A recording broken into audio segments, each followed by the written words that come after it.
This episode is brought to you by E3, the champion formula. So, if you are looking for a nutrition aid for endurance events, you might want to check out E3. E3 is a Perth-based business, and I have personally used E3 whilst running ultramarathons. I've used this on the Ultra Trail Australia 100k race. I've used this during the Leadville 100 miler, and I've also been using it for the last couple of years during long distance swims. Now, for those of you who may have had E3 before, it's back and back with a bang. We have a discount code for you today as well if you would like to avail of this for Sleep for Performance listeners. The discount code is WANS0001. Now this will give you 5% off your 1 kilo bag of E3, the champion formula. This discount, or the monies collected from this discount, goes straight to the Type 1 Diabetes Family Centre here in Perth, Western Australia. You may remember a number of months ago I had Beck Johnson on from the Type 1 Diabetes Family Centre, so all of the money raised from these discounts goes straight to that centre. So that's a great organisation if you'd like to support them. So that's E3, the champion formula. Now if you want to get your hands on a bag of that E3, you can head over to Fuel for Sport. That's the number 4 sport, like Sleep for Performance, where you can order your bag today and apply that discount code. So that's fuelforsport.com.au, and the guys over there will sort you out with a couple of bags of this and have it delivered to your home, to your office, or wherever you hang out during the day. And if you scroll down there, you might want to have a look, because I've just found out today that my ugly mug is sitting on the E3 Champion Formula website. So yeah, there you go.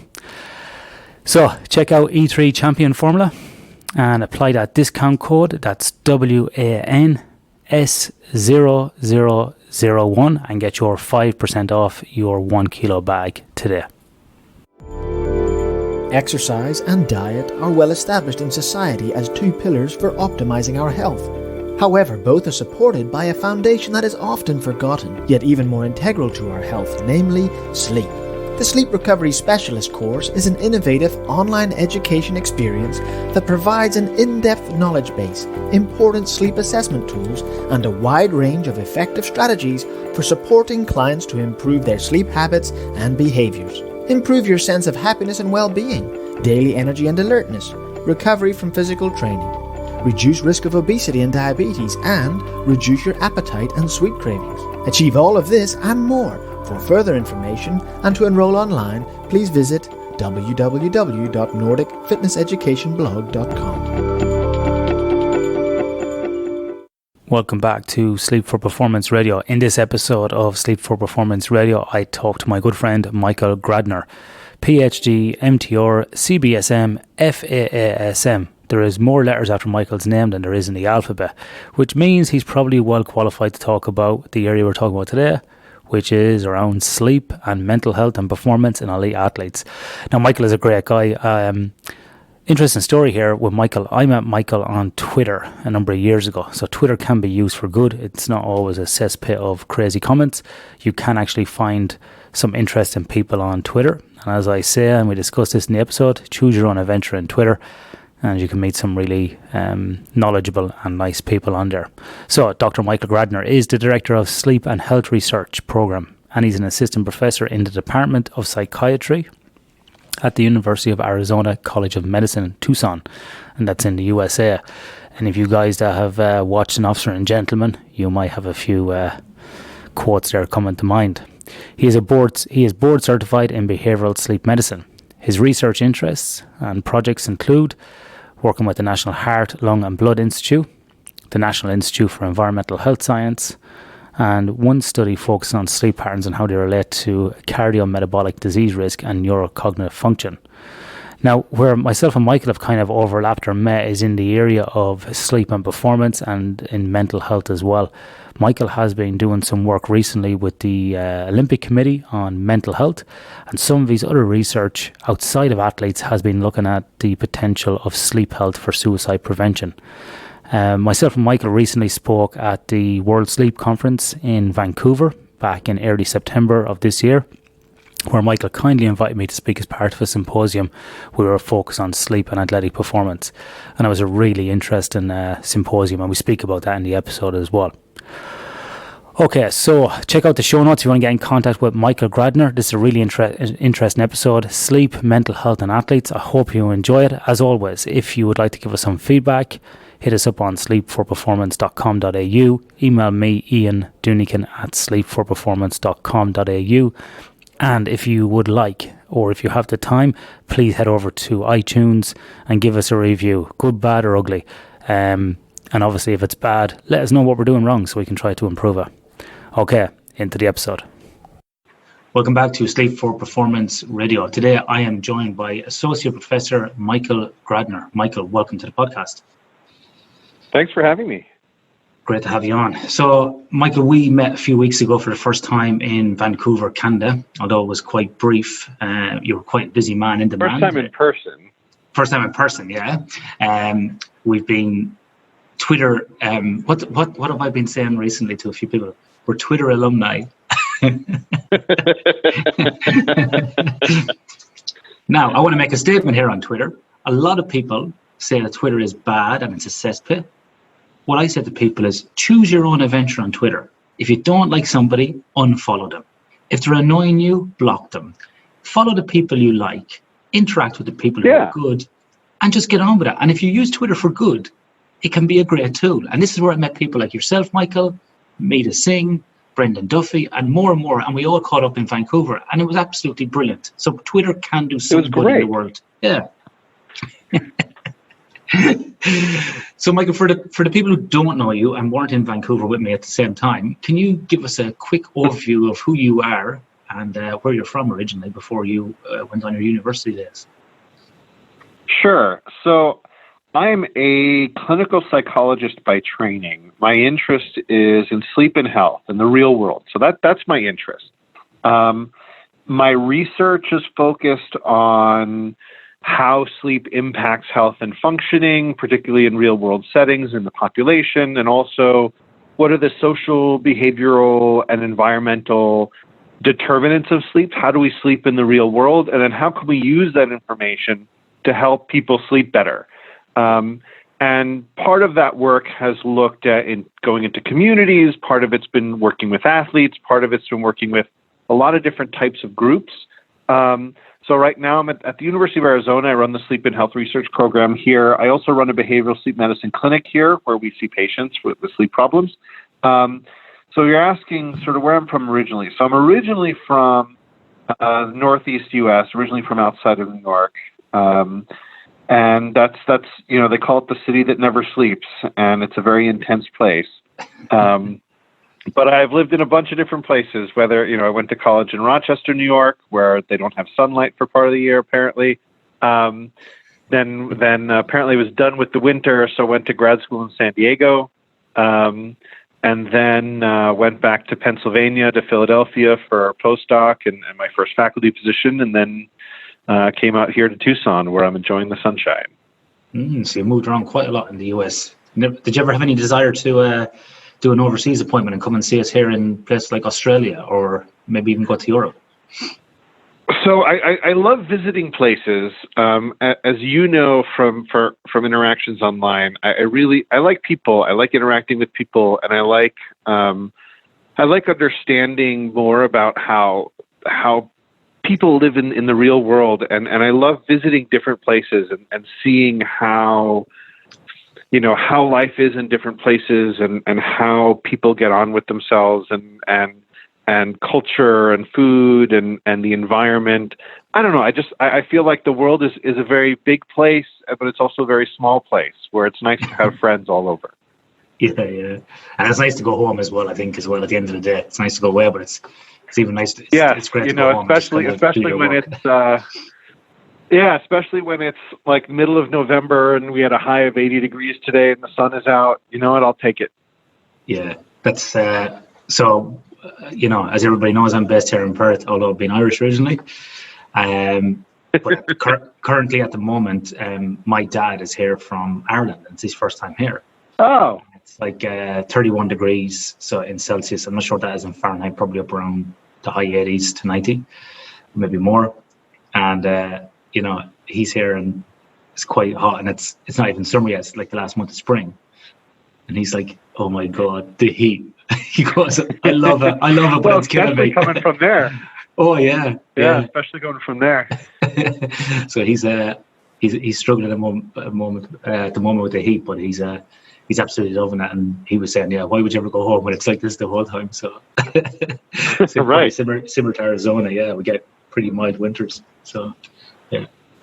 So Michael, why did you get into this sort of area of sleep? Because what's interesting about sleep is there's no kind of direct path into sleep. There's no undergrad in sleep. Yeah. We're not running around a high school going, oh, someday I'm going to be a sleep scientist. It's mainly an astronaut, an engineer, a firefighter, a cop, or something like that. Nobody ever wants to be a sleep scientist as a kid. And even a lot of adults go, what are you doing? So what made you get interested in that?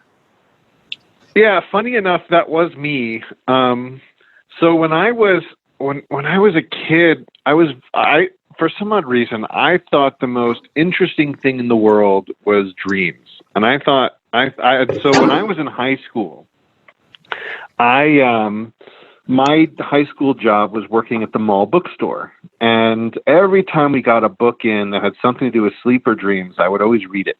Because I thought it was the coolest thing ever. I didn't know it was a job you could have, but I thought it was just the coolest thing to learn about. And then when I was in college, I was a sophomore in college, and one of my friends, she was like, I got a job at the sleep lab on campus. And I'm like, wait, we have a sleep lab on campus? How did I not know this? And they're like, oh, yeah, no, it's at the medical center across the way. And I'm like, can I see it? I've never seen a sleep lab before. I've just read about them. And so, and she's like, oh, yeah. And the guy who is one of the people who runs it, he's going to be teaching a course next semester for the first time. I'm like, I totally have to take that course. So I do. And this was Michael Perlis's undergraduate sleep course at the University of Rochester. And for people who know him, he's actually an amazing teacher. I was very lucky that my intro to the field is one of the greatest teachers and mentors in the field. And he told it like a story with, starting in the 30s and the 40s and talking about Kleitman and Dement and all this. And it was this incredible story with this crazy cast of characters. And I just remember thinking, like, I need to be part of this story. Like, this is where I belong. Like, this is where my home is. I need to be one of these sleep people. How do I do that? And so I go up to him after the course was over, and I said, can I volunteer in your lab? And he's like, well, I don't have any extra money. I'm like, well, that's okay. I've got a job at the school bookstore because I transferred up there. And he's like, well, that's good because that's my price. I have $0 and that works for me. So I worked in the lab I started volunteering, and then I turned to an independent study, turned into an honors thesis, and he told me about going to grad school, and then there's sort of the rest is history. And I realized that being a sleep researcher was a job that you could actually have, and I am grateful every day that it exists. Oh, so pure, yeah. So when you went to college originally, Michael, like when you first enrolled or when you left high school, what was your aspirations? What did you want to be? So I couldn't decide between. My initial thinking was I was either going to be a psych major or a music composition major, which is why I went to University of Rochester because they have the Eastman School of Music. So that was what I thought I really wanted to do. But I decided that wasn't the career for me, and so I leaned more into the psych direction because I thought that was very interesting. Yeah. And the fact that sleep was part of psych, that was the path I was going to go. If the sleep class was a biology course, I'd probably end up being a biology major. It was just so like I was a psych. I went through psych because I wanted to be a sleep researcher, and that's once I found out that such a thing existed, I knew that was for me.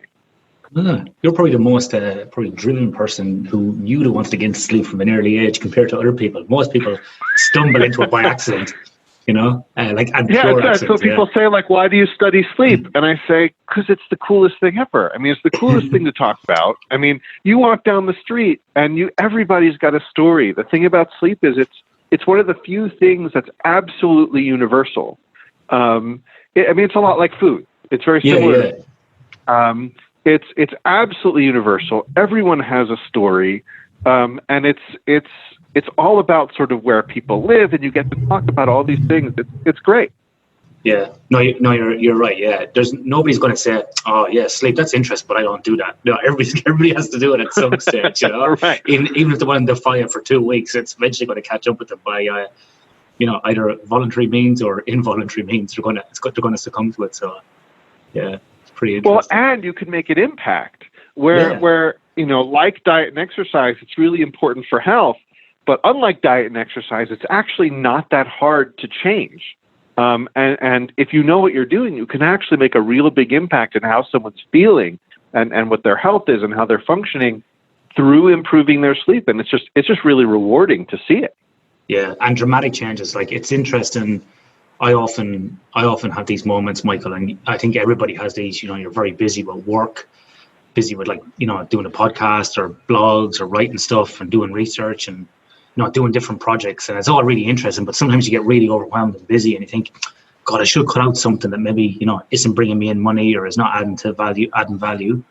And it's that, but then you sit back, and then as you're thinking about that, within 24 hours, you get either a phone call or an email, and someone goes, "Oh, I listened to that podcast, I read that blog, I did this, or I remember you spoke at something 2 years ago, and I just wanted to let you know it's had a massive impact on my life." And you sit back and you go, you can't even quantify that value, and it really makes you want to keep going.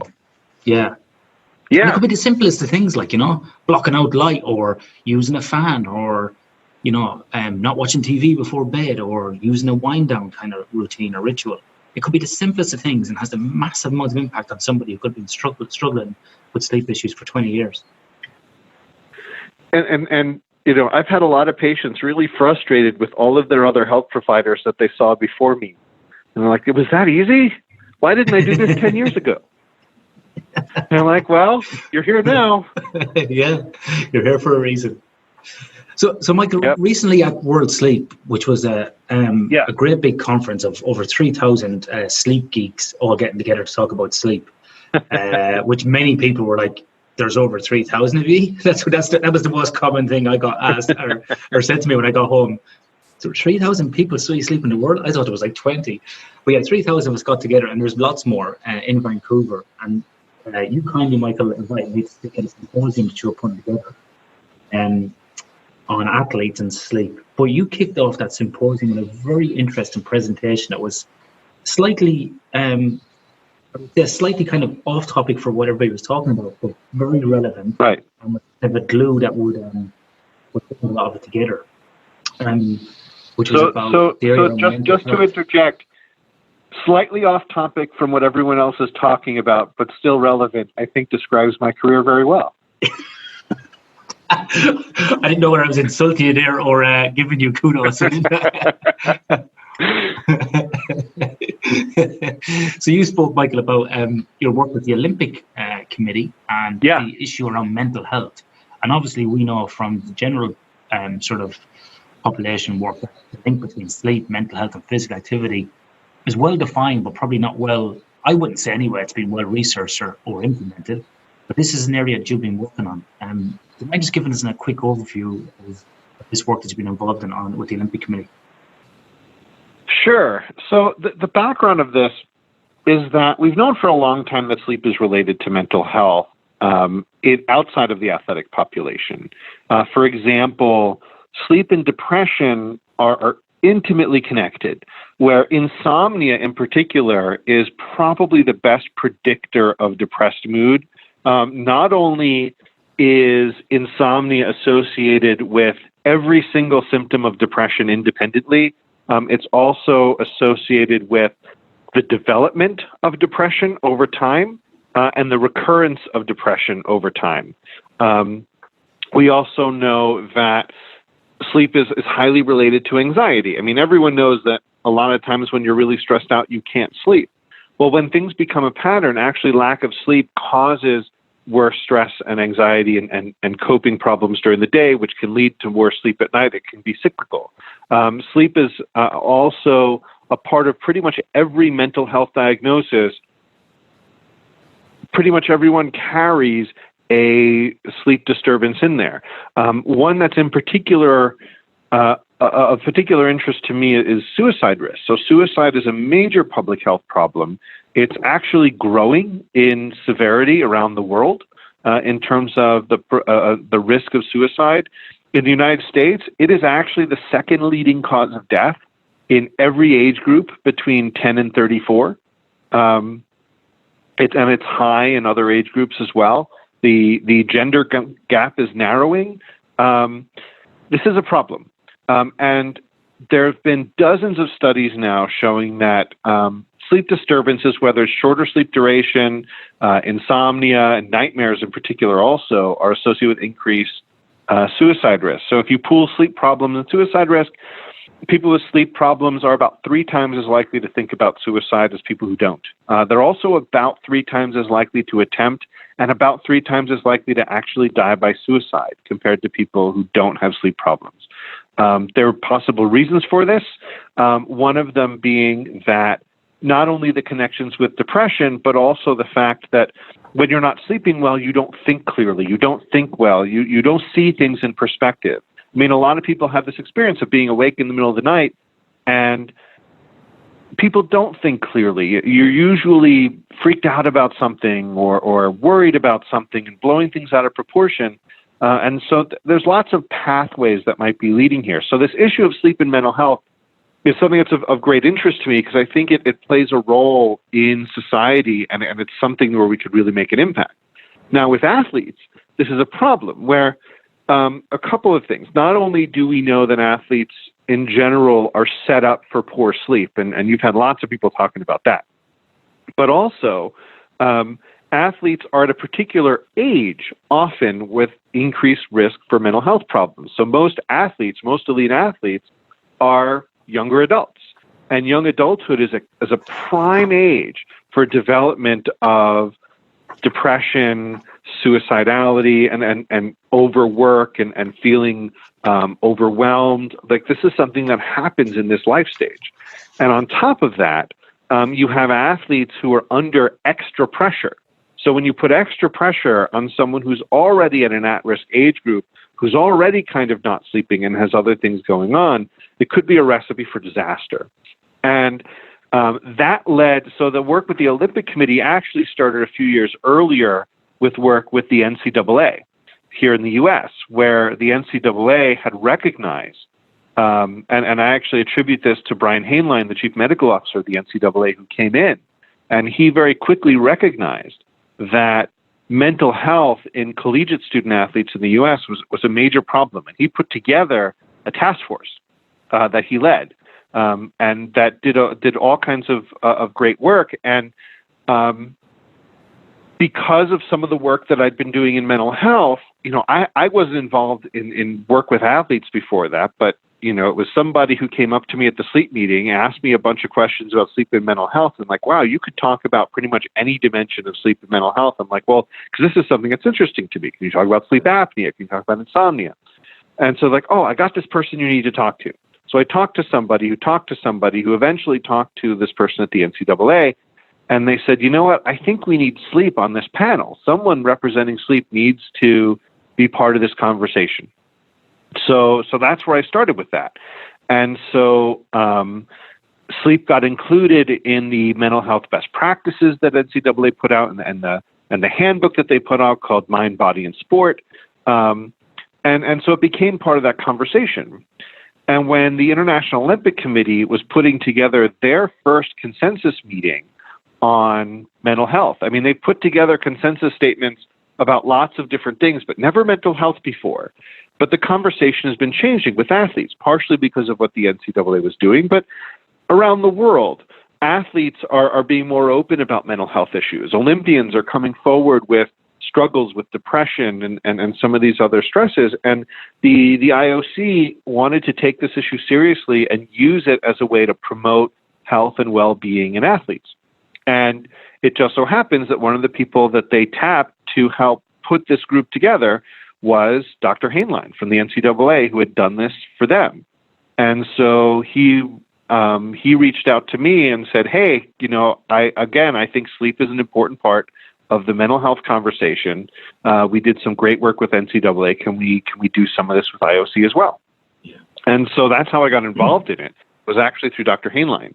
And so what ended up happening was for this meeting, before we had this meeting, we pulled literally every paper that's ever been published that has anything to do with sleep and athletics. And they wanted me to come in with a presentation of what do we know, what do we not know, and then in particular, how's it related to mental health. But sleep was unique in that it's not just about mental health. It's not like the substance use, which isn't just mental health, it's also performance. Well, the same thing with sleep. It's not just mental health, it's also performance. And so we looked through literally everything that's been published, sorted through what were the key findings, and put together something to put into the document. And, I had a word limit of how much I could write. And every time I wrote something and I'd send it in to the committee that was deciding what goes in there, they would come back and say, well, yeah, can you talk about this too? And I said, well, there wasn't room for that. They're like, well, write more. We'll expand the sleep section. So I'm like, all right. So I go back with that. They're like, well, then what about treatment? I'm like, well, I have no room for that. Like, okay, well, we could write that too.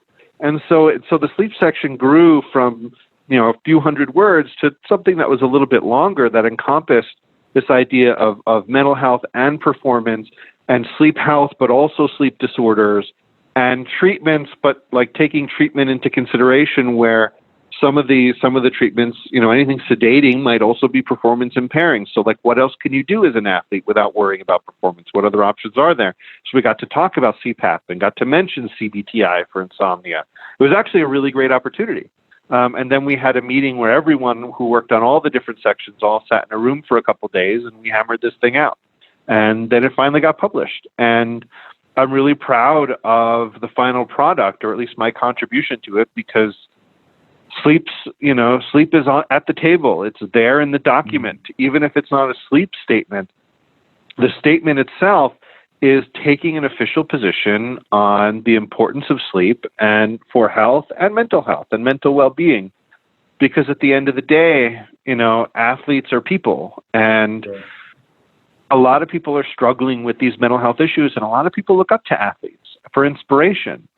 And, if athletes are going to be leaders in this way, it's important. It's important for them to take care of their own mental health and sleep well, and et cetera.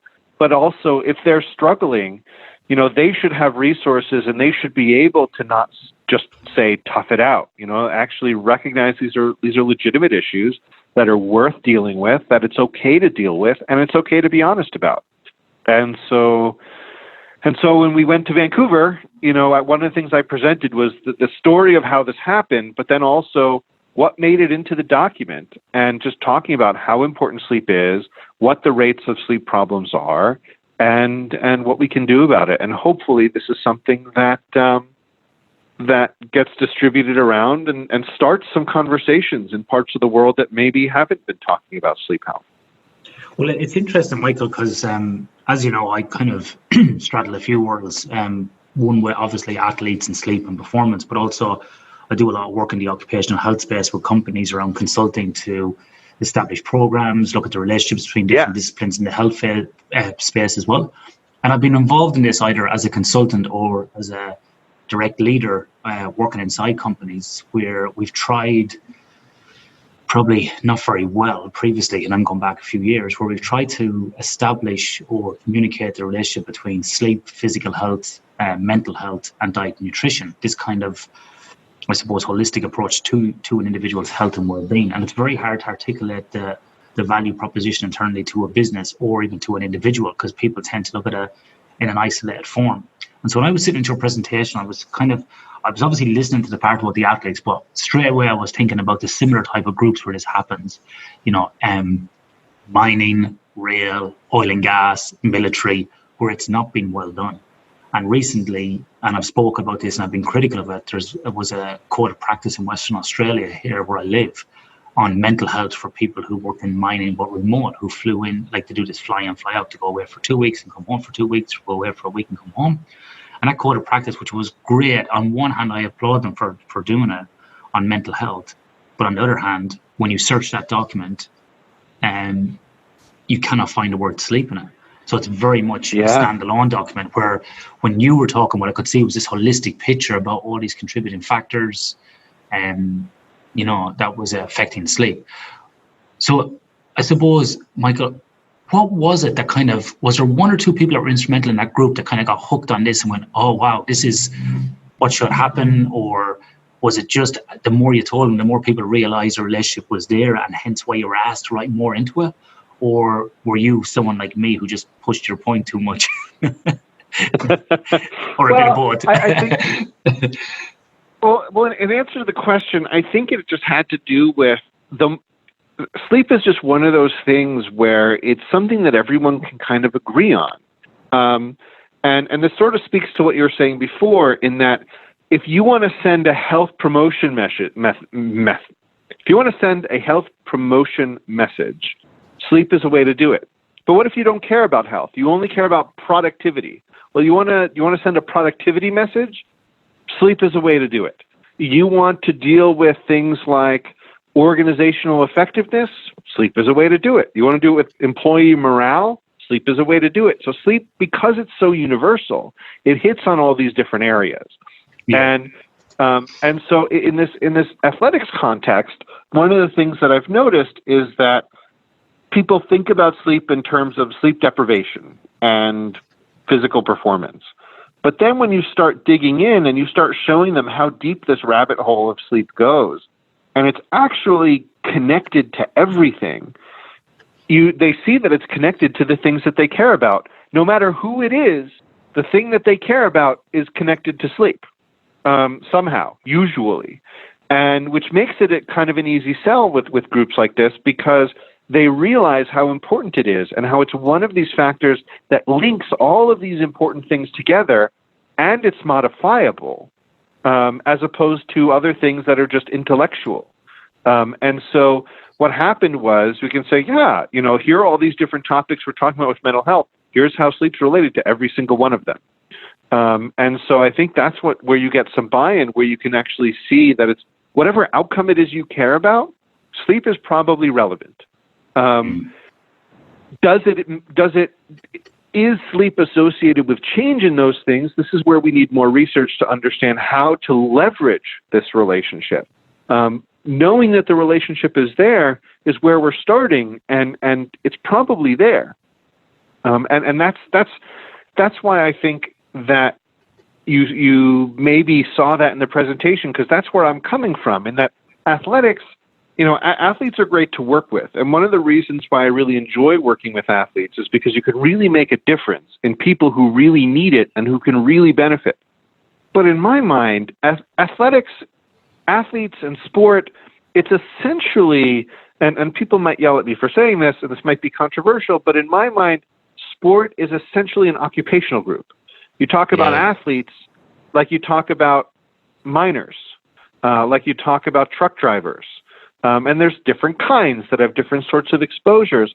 But really what it is, it's a group that has a certain set of environmental, social, and other constraints that not only play a role in performance, but also in their ability to get sleep. I mean, the military is very similar, where it's groups of people that have these sets of constraints where sleep gets constrained, among other things, and it impacts the outcomes that they care about.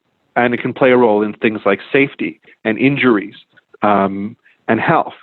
And so I've been treating sport very much like a occupational group that has a specific needs and specific constraints, and is therefore worthy of study, which is another thing where research in sleep and athletics has grown a lot in the last few years, but it's been growing from very little.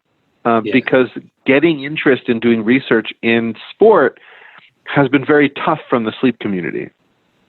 Now I want to hit 2 points here, Michael, because this is really interesting. You've hit on two really interesting ones. So first of all, I think you're right about treating them like an occupational group. So in the occupational health and hygiene space and industry, we have a terminology, I don't know if you ever come across it, called similar exposure groups. And what we basically do is we group people together, as the word suggests, have similar exposure groups. And we use that then from a hygiene perspective to monitor the impact of what they may be being exposed to, whether it be noise, dust, silica, asbestos, whatever it might be. So for example, so you might have a big organization, but the guys who work in, let's say, the engine room of a ship, they're similar to the guys who work in a power station. So they're a similar exposure group. You might have geologists who work out in the field, doing exploration, and they're similar to maybe geologists who work inside a mine, doing in-mine geology. So they're very similar. So one's exploration, but one's in a pit, as an example. You might have people who work around plant and machinery and processing, and they're in aluminium, but you might have somebody that's similar in copper as well. So they might be kind of like a similar exposure group, but there might be some differences in them. So you kind of group people into these groups. So lots of companies that are kind of safety critical will have these SEGs or similar exposure groups grouped in for occupational hygiene and monitoring. They can create data sets, they can look at the exposure, and then they can target like health improvement programs with that data to drive down, negative outcomes and improve sort of quality of life for people, ensure people are not being adversely affected from that as well. And that's exactly what I always do, Michael, as well, to your point, is if I'm working with athletes, I talk about what happens with high-level military, and what happens with people in like maybe adventure racing, whatever it might be, if I'm talking with a rugby team. And similarly as well, if I'm talking with somebody who's in a safety critical role in a business, they'll often ask me, what does a Formula One driver do? What does a football player do? And so because they are a similar exposure group or a similar occupational group, and I think you're dead right. You have to treat them like that. But then within the athletic groups, I think you can further divide it. So you can look at contact sports, versus combat sports. You can change the grouping depending on time of day. So when we come back and we look at mental health and sleep problems, it's going to be very different for a team-based environment who are playing, one game a week. Let's say like something like football or rugby, but the game is late at night. So they're going to have one bad night of sleep. Whereas in baseball, somebody's going to be constantly traveling and having sleep and lots of games. So we have athletes, but now we further divide it into frequent travelers or games or whatever it might be. And we have these similar exposure groups. And that's the thing. All those have to be treated differently as well, because whilst they're similar, there is slight differences in them as well. So we do it based upon the occupational factors. So I would probably look more at jet lag strategies and travel fatigue from pilots and look at that group when I'm talking to baseball players compared to like NFL. Exactly. Yeah, I think that's exactly right. I think these are universal, these are applicable exposures and constraints that different groups face. It's not that, and athletes aren't all the same. Different types of athletes have different types of exposures that play a role in sleep, and there's things that we can learn from that. It's not just, athletes are special because they're all outliers and they're all in peak performance. It's like, no, some athletes are essentially shift workers. Some athletes are essentially long-haul travelers. Some athletes are essentially laborers, and who wake up early and do lots of heavy physical exertion early in the morning. I mean, there's all kinds of things we can learn and understand to not only apply to athletes and as a group that, that society models after in a lot of ways, but also they're a group that's at risk that we can also use what we know from other occupations to help. Yeah, for sure. And the other thing, Michael, as well, is we had a very interesting conversation. I don't know if you were in a room when myself and Charles Samuels were presenting. I think you might have been at a different symposium. Were you in that room that day at World Sleep? No? Yes. You were. But yes, it was a long week. It's a long week, yeah. Yeah. And so in that presentation, I don't know if you recall, towards the end, and we had a little panel. Oh, you were there. You were sitting on the panel with us. Sorry, no, that's how. Came up, and I thought it was really interesting because a lot of people came into that symposium who weren't classic sort of sleep researchers but athletes, which was great. to see our sort of fellow sleep researchers come in and see what we do with athletes. What I found in that room on that day, and I get this as well of people on the street, they have this idea that, people like myself and yourself, Michael, are walking around with multi-million-dollar funding to sleep and research on athletes. And some of the questions was really interesting, like, have you looked at adventure racing? Have you looked at endurance? We're like, no. Well, why not? Well, we don't have any money to do that. Well, why don't you just apply for a grant? And I think Charles Samuels was going, there is no grant, there is no money, there is no funding. And this lady was saying, but surely there must be something. And Charles was explaining, like, I've got funding for, population health. So I kind of, use creative sort of ways to do that, to translate those findings into the general population. And it's the same here in Australia as well. And then we got bailed up outside the door by people. Remember Charles just trying to say, there's no fucking money. That's what I read. He was like, there's no money. There's not multi-million dollars out here for people to get. Yeah. I mean, people think athletics and people think athletics and they think that there's lots of money thrown around. I mean, there's money, but it's for other things. And that's okay. It's just that, okay, if I were going to go after funding for this, which I have, one thing you can go from funding from is some of the athletics organizations. So NCAA funds some research. Some of the athletic conferences here have some research grants. They're usually not very large. I mean, at least in the U.S., research grants can be very, research can be very expensive to do. Yeah. And actually the largest cost in research that people don't understand is just people, So let's say, for example, I have somebody on staff who runs the study. Well, who's paying if the grant is paying their salary, that's a lot of money plus benefits for a year's worth of work. I mean, that's just one person. And if you want to have people involved in your study, you have to pay them. Okay, you want to pay someone a couple $100 to do a thing, and you want to do that for 100 people. Well, there's 5 figures right there. I mean, so research itself can be very expensive. You can do a lot on a little, but that can only take you so far. You run into walls, and getting larger grants, the stakes are very high, and they're very hard to get. I mean, we try and get them here, and usually the funding rates, at least in the U.S., it's not unusual to see pay lines at only the top 10% of grants may be getting funded, or maybe even less. So you have to make it past 90% of all the other submissions to get a decent size. And studying athletes hasn't been something that's been seen as a high-risk group or a high priority for public health, because it's seen as it's a small group that might not be at risk for poor health, and so it might be hard to justify. Yeah. But I think the tide is turning, and I think that's what you and I both witnessed in that room with traditional sleep researchers saying essentially, this is an interesting question. Someone should be going after this. This is justifiable. And I think that's different than it was 5-10 years ago, where people would write off athletes as this group that wasn't scientifically interesting. It might be interesting from a public health and a sociological perspective, but not from a scientific perspective. And I think that's starting to change. And I really enjoyed that. And I really felt like that was some real important validation, saying that here are some interesting scientific questions. Why haven't you asked? It's like, well, no one's been funding this work, but I think that the conversation is changing to the point where maybe they will start.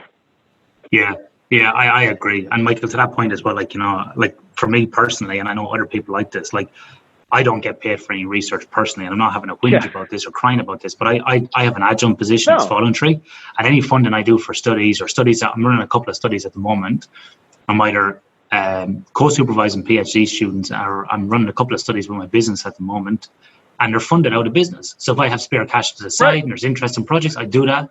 And some of the other researchers some of the other consultants that work with me have academic appointments too, and they're like, oh, let's do this. But it's all voluntary. Like if we quantify it, I would say there's probably been, in the last year, probably between 3 or 4 of us, there's probably nearly $100,000 worth of, lost salaries, if you want to say, has gone into research. But it's interesting that people think because you have an academic position, or you're a professor, or you have a PhD, that you're driving a Ferrari, and the government is pumping millions into your bank account to do research, And so no, I mean, if I told a full-time PhD researcher how much, so I've gotten some grant funding to do some of this work, but the grants I've gone after, the grants that have been out there, are pretty small. And like, if I showed people, this is how much money we've gotten to do all of this stuff that we've done, usually the reaction is, well, that's why nobody does it, because you have to really be passionate about it, or else it's the money's not worth it.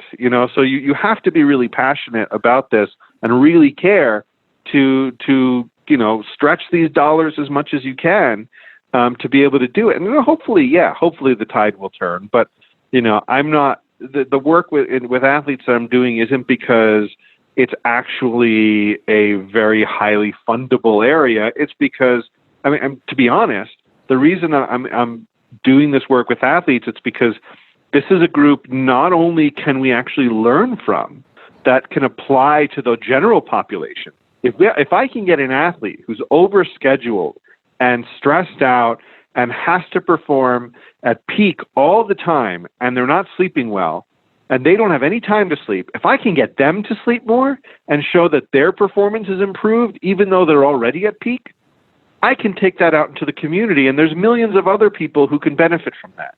But at the same time, athletes themselves, they're struggling. A lot of them are doing great. A lot of them are doing fine. But also a lot of them, just like everybody else, they're struggling with finding enough time, finding balance, and making it through the day and staying awake. And this is a group of people who, if I slowed down by 2%, I won't notice. But if they slow down by 2%, it could mean the difference between whether or not they have a career or whether or not they get hurt. And so it's actually really rewarding to work with athletes, because you can really make a difference. And you can actually, at least from a sleep perspective, you can actually improve someone's life pretty dramatically.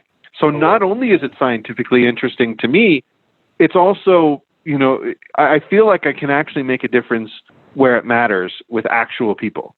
And so that's why I do it, not because it's fundable yet. So, any day now, like, maybe we'll hit on one of these grants we keep writing, but we'll see. Yeah.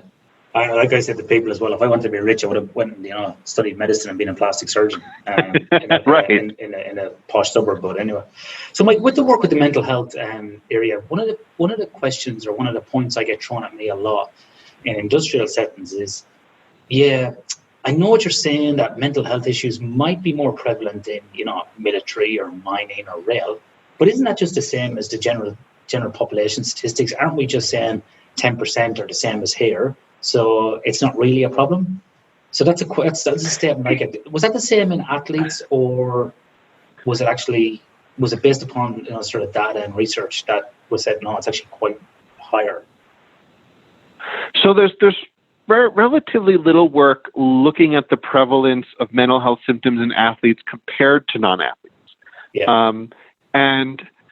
And actually, it seems like overall, athletes are in slightly better mental health than non-athletes. Being an athlete is good for you. Physical activity is good for you. Being somebody who's performing well and taking care of their body, it's good for you. In general, what's interesting is that overall, mental health seems to be on average better in people who are athletes versus people who aren't. It's not that being an athlete will make your mental health worse than if you weren't. It's that it's a different message. It's not like athletes are all depressed and anxious and miserable. No. But they do have high rates of these things. So does the general population, to be fair. But athletes, the rates aren't that much lower. And what's different with athletes is the pathway there might be slightly different, where in some degree, some of the risk factors for poor mental health in athletes get exaggerated, just like some of the protective factors also kind of get exaggerated, where you have some social support from your team, and you have you probably have a better diet, or you at least have better exercise routines and things. So these things that are protective are exaggerated, but also some of the risks can be exaggerated too, such as pressure to perform, needing to be constantly on alert, hyperarousal, like some of these other things, and having to be performing at different times of day. I mean, these are things that are not unique to athletes, but exist within athletes. I mean, there's a lot, like we were saying before, about other groups. Other people struggle with these same things. It's just that athletes struggle with them too, and they struggle with them in this combination. And they're a group that deserves some help, that we can help. It doesn't mean we help anyone any less. It doesn't mean like we don't have to also focus on people in mining or people in aviation or people in retail.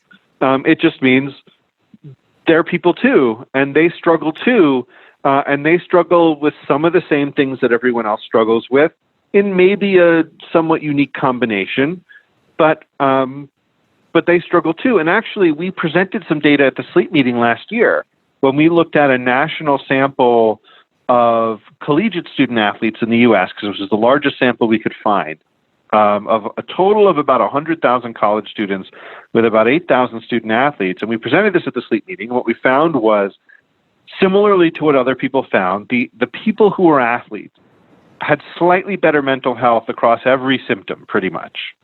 But when we looked at the correlation between sleep and mental health in this group, the correlation was slightly stronger in the athletes, which went to show that not only were they impacted by sleep, just like everyone else was in terms of mental health, but actually they might be slightly more sensitive, where the impact of lack of sleep on mental health in athletes versus non-athlete college students might be slightly higher, because they might be a little more sensitive to sleep loss, where the impacts of sleep loss might more directly relate to their mental health. Who knows? Not sure. This is a first time looking at something like this, but I think this is an important story, and I think you raised the important point that, yeah, I mean, athletes aren't the only ones with sleep issues. They're not the only ones with mental health issues, and actually, they might have slightly better mental health than the random person on the street because of the way they take care of themselves, at least physically. Yeah. But still, the rates are high, and they're higher than a lot of people think, just like they're higher in the population than a lot of people think. Yeah. It is interesting when we look at general population sort of work, and then you make that inference then to athletes. And the classic example that I found in my sort of PhD work was looking at the prevalence of sleep disorders in athletes, which, to my surprise, hadn't been really well defined. No. Nobody had looked at even in-lab PSG, level 1 studies, and we put 25 rugby players through. And rugby players kind of similar to NFL players, big guys, high BMI, which is obviously well correlated in the general population with sleep apnea. A BMI of greater than 31, definitely male, 31 BMI, 90% chance of having sleep apnea. We didn't find any of that in rugby players. Zero. Even interesting. Yeah. Yeah. And so we even thought then, maybe the higher the BMI, the higher the chance. No, nothing. We thought the forwards, who were the bigger guys, would have more prevalence than the backs, who were the smaller guys. Now, in saying that, the smaller guys were still probably 210 pounds and 6'1" or 6'2". They were the small guys. But no, we actually found the opposite. It wasn't weight dependent. It wasn't age dependent. We looked at stuff like the girth or the circumference of the neck, which is another risk factor. Zero relationship as well. We looked at Berlin questionnaires for risk of sleep apnea. No correlation again. So all the kind of general population methods that we use to assess the potential prevalence or the actual prevalence had absolutely no validity in athletes. And so taking general population it just goes to show that methods, things are complicated. Yeah, exactly, yeah. Exactly. And then a similar study which used level 2 PSG from John Paul Kay over on the east coast of Australia, looking at rugby league players, so very similar sport but slightly different. He actually found the very same thing, but what he did differently was he measured the body fat. And so he found there was a relationship with body fat and sleep apnea.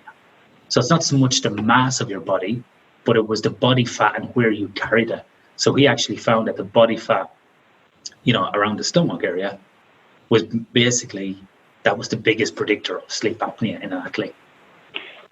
Well, I think the football player, the American football data mirrors some of that, where when you screen for screen for sleep apnea in active football players, the what looks like risk is way higher than the actual risk. The risk you see in football players is higher maybe than the general population, but actually it's not as high as the screening instruments would suggest. It's showing that that the normal risk factors don't work quite the same way. But what's interesting is there's a couple studies that were done where then once the players retired and they didn't lose the weight and the muscle turned into fat, that's where so then they all had sleep apnea, and that's where the risk really emerged. And I think you make the important point that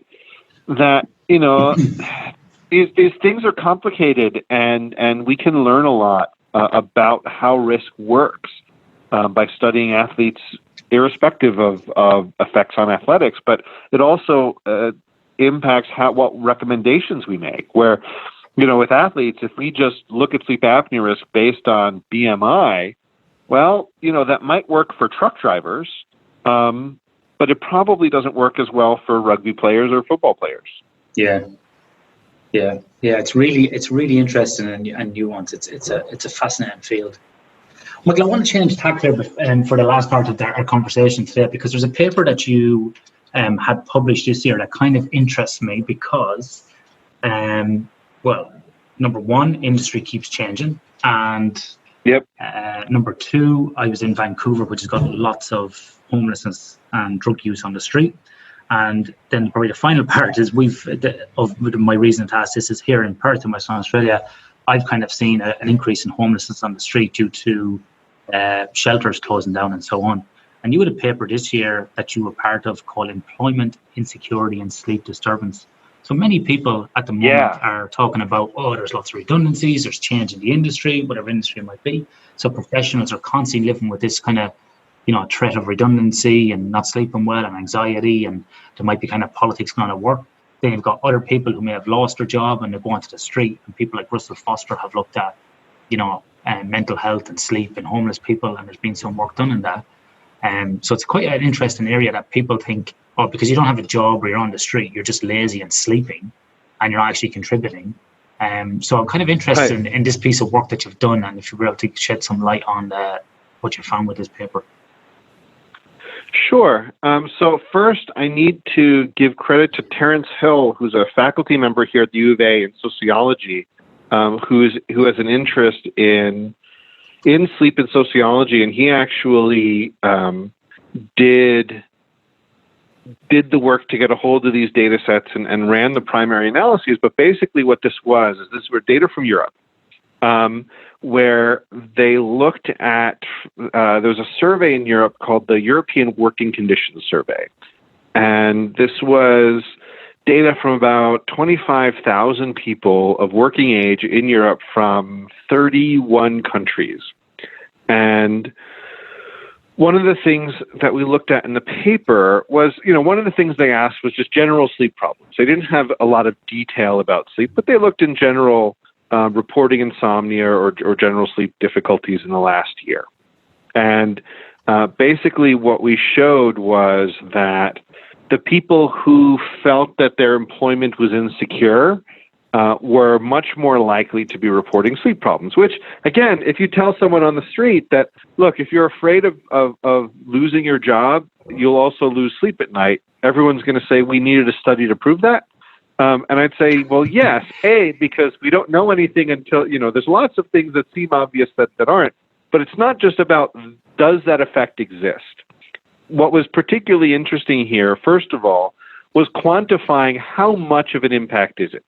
And basically what we showed was there was about a 50% increased likelihood of poor sleep in those people. So whatever their base rate of sleep problem was in the people who had more secure employment, you multiply that by 1.5, and that's the rate of sleep problems in the people with the more insecure employment.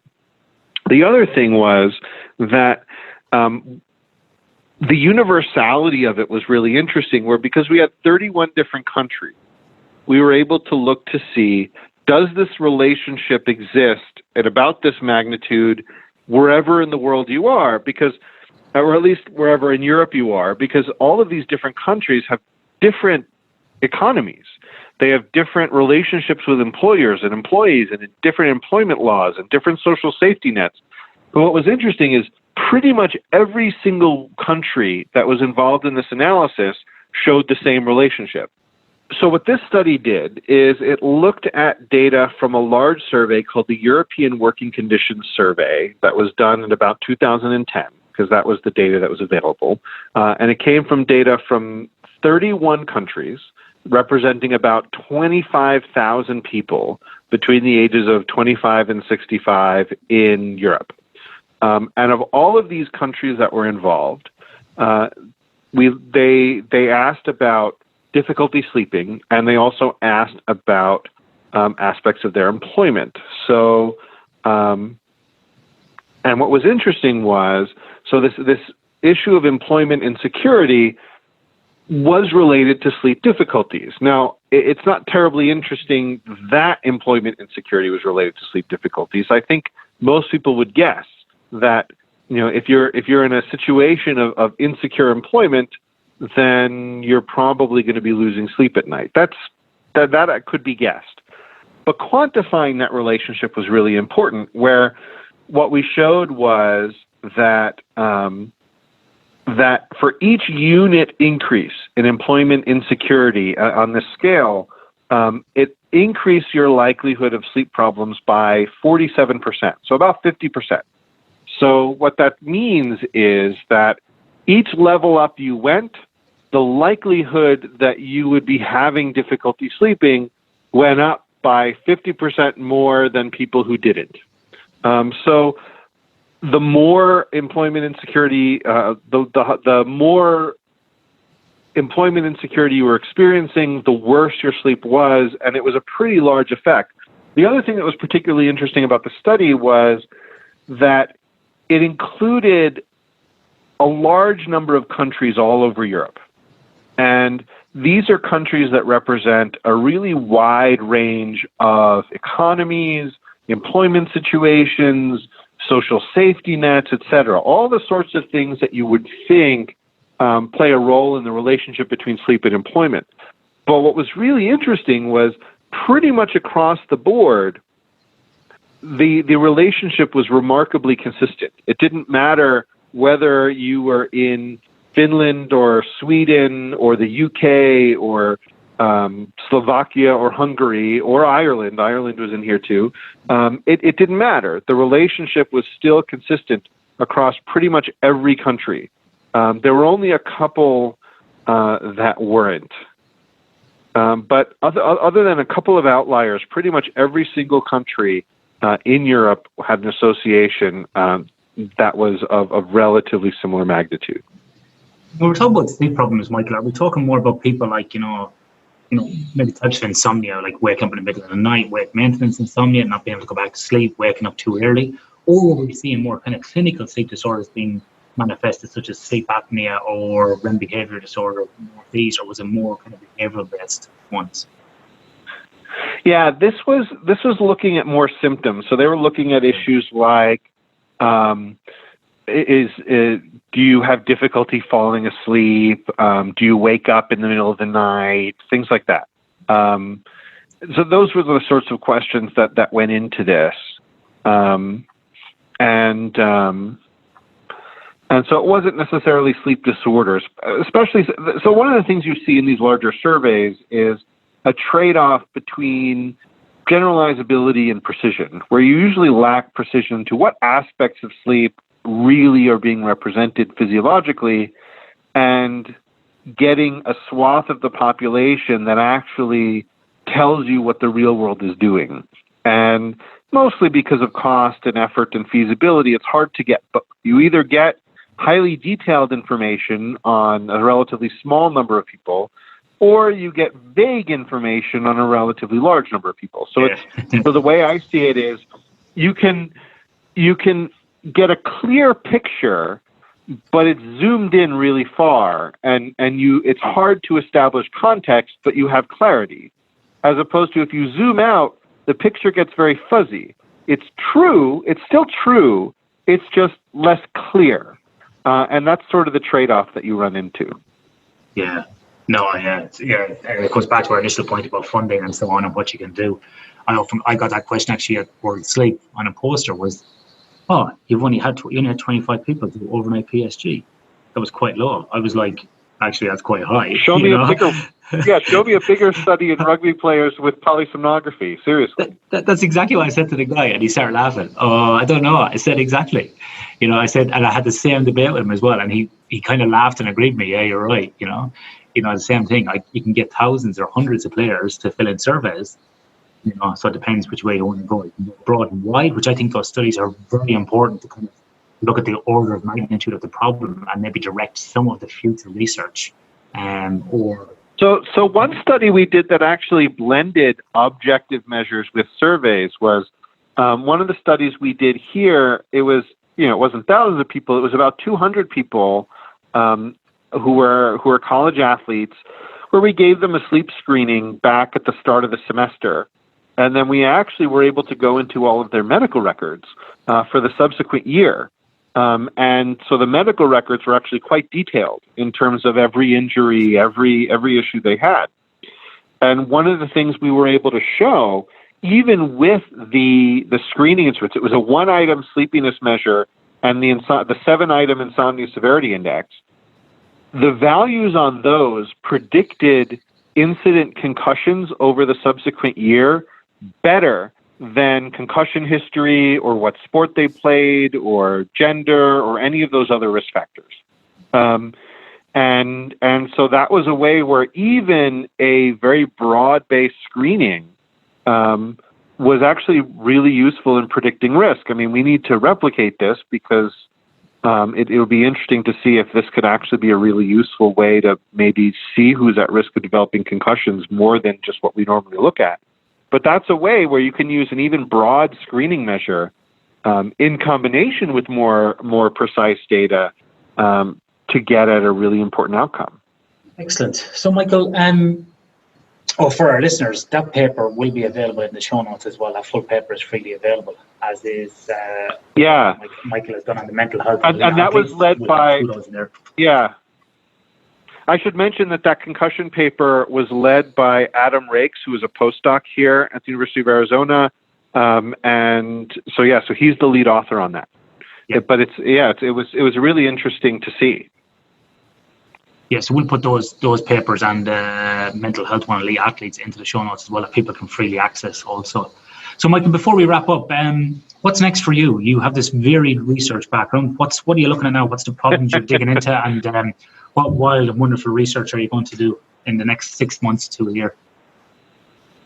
So the one project that we're very heavily involved in right now is we're looking at, we're in the middle of it right now, but it's going to be ramping up even further, is we're looking at sleep at the intersection between social, behavioral, and psychological factors and cardiovascular and metabolic risk at the U.S.-Mexico border, where we're down at the border. We're collecting data from people out partnered with the community to try and understand what is the role of sleep in relation to health, and how, if we were going to design a healthy sleep strategy to deal with some of the stress and other things going on at the border, how would we do that?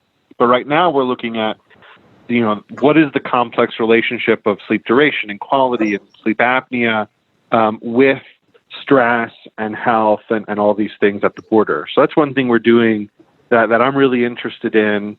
And then the other thing, one other thing that hopefully we'll be working on in the next year is we've got some ideas on how to get people in the real world to get more sleep, even if they feel like they're too busy or they can't. And we have a couple strategies that we're working on getting some preliminary data on, because we have a lot of interventions for things like insomnia and sleep apnea and other sleep disorders, and we have sleep hygiene for just sort of general sleep tips. But what about people who can't get enough sleep and they don't know what to do about it, but it might be impacting their health and functioning? So I'm really interested in helping to develop some of these strategies and testing them more, and some of them using some novel technology or some other platforms to see if we can actually scale something that actually makes an impact.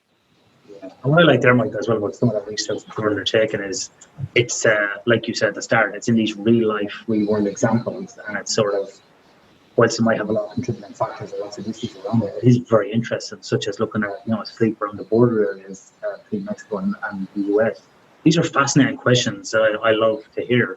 And, really interesting as opposed to lab studies. Now, look, lab studies, I'm not knocking them. I think they're great, and there's place for them, and I've undertaken as well. But these real life studies... No, they're important. Really it's very important. But every step in the process is important. I mean, it's a proof of concept. You need the proof of concept to go into the laboratory, and you need the laboratory study in isolation to know what processes are involved and how. And then you need the select group to see whether it bears out in reality. And then you need the more community-focused work to show whether, under real-world constraints, how this holds up.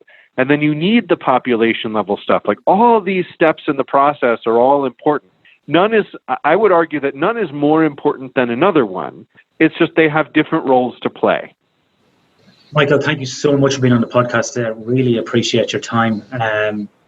I could talk for hours, but I know you're a busy man, and it's just gone 5 o'clock there in Arizona, so it is time to go home and get to dinner and wind down for sleep. So I don't want to put you off course, and we're about to kick off our day here in Western Australia. But Michael, if people want to get in contact with you, what's the best way to follow your work, get in contact with you, follow you on Twitter? What sort of details can we look out for there?